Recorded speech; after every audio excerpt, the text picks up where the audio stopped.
This morning, the first high-speed rail line in the U.S. in decades is set to open, taking passengers from Miami to Orlando in 3.5 hours. It's a big gamble. The private company behind it, Brightline, has invested $5 billion in the route. The train will hit speeds up to 125 miles per hour, but because it makes stops along the way, it may only beat driving by about 30 minutes. And it's not cheap, a round trip costing north of $140. So why do it? I decided to take the Brightline just because it seemed like the coolest way to get down to Miami.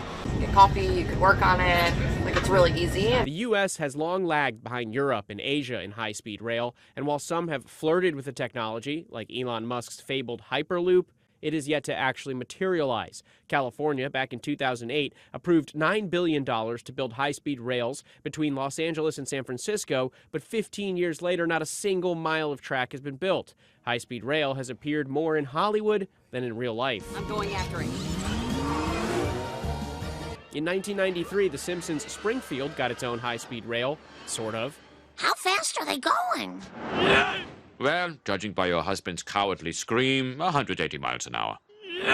That was 7 years before America's one and only high-speed rail line, the Acela Express, began operating. And since then, with the exception of during the pandemic, big city traffic seems to have only gotten worse. If this new private venture in Florida proves profitable, it could inspire other companies elsewhere to invest. Brightline is already building a rail line connecting Southern California and Las Vegas. It hopes to open that line by 2027. Critics have raised safety concerns, especially at rail crossings, with dozens of deaths linked to the company's other rail operations. Brightline says it's now upgraded dozens of crossings. Andrew Dimbert, ABC News, New York.